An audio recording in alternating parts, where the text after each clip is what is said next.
ନମସ୍କାର ଦର୍ଶକ ବନ୍ଧୁ ଅଗସ୍ତି ପରିବାରରେ ବହୁତ ବଡ ବୋମା ମାଡ଼ ସିନେ ଯାଇଛି। ହଁ ସାଙ୍ଗମାନେ ଯେତେବେଳେ ରୁହି ଅଗସ୍ତି ଚିକି କହିଛନ୍ତି କି ଦେଖ ତୁ ମୋ ସହିତ ବହୁତ ବଡ ପ୍ଲାନ ଖେଳ କରୁଛୁ ନା, ତୁ ମୋ ସହିତ ଧକେବାଜ କରୁଛୁ ନା, ତୁ ରାମ କୁ ମାରିବାର ପୁଣି ପ୍ଲାନ ଆକ୍ଟିଭ କରୁଛୁ ନା, ତ ମିଛ ଆକ୍ଟିଂ ତ ମୋ ସହିତ କରିଛୁ ତାହେଲେ ତୋର ପରିଣାମ ତ ଭୋଗିବାକୁ ହିଁ ପଡିବ। ଦେଖ ତୁ ମତେ ଟିକେ ଚିହ୍ନ, ମୁଁ ତୋ ସହିତ କଣ କହୁଛି। ତୁ ଯଦି ତୋ ଝିଅ ଶକ୍ତିକୁ ପାଇବାକୁ ଚାହୁଁଛୁ ନା, ତୋ ପରିବାରକୁ ବି ଭୁଲି ଯା, ବୁଝିଲୁ। ଏଇ ଟାଇମରେ ଚିକିଙ୍କର ମୁଣ୍ଡ କାମ କରିବନି। ଚିକି କହିବ କି ସରି ରୋହି ସରି, ମୋର ଭୁଲ ହେଇଯାଇଛି।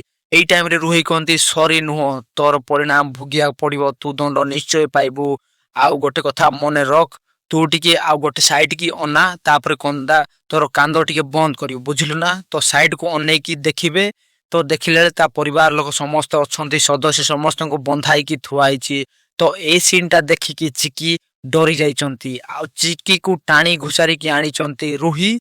ରୁହି ଆଣିଲା ପରେ ଚିକି ପୁରା ବହୁତ ଟେନସନ ହେଇକି ଡରି ଯାଇଛନ୍ତି, ମୋ ପରିବାରକୁ କାଳେ କଣ ଇଏ ମାରିଦବ କି ତାଡ଼ିଦବ କି ଛଡଦବ, ତ ଏମିତି ସିଷ୍ଟମ ହେଇଯାଇଛି। ଆଉ ଏପଟେ ରୁହି ଯାହା ଭାବେ ତାହା କରିକି ହିଁ ଥାଏ। ତ ଏମିତି ସିନା ହେଇଯାଇଛି, ବନ୍ଧୁ କଣ ସତରେ କଣ ପରିବାରକୁ ମାରିଦେଇଛି କି ଶକ୍ତିକୁ ମାରିଦେଇ ଲାଇକ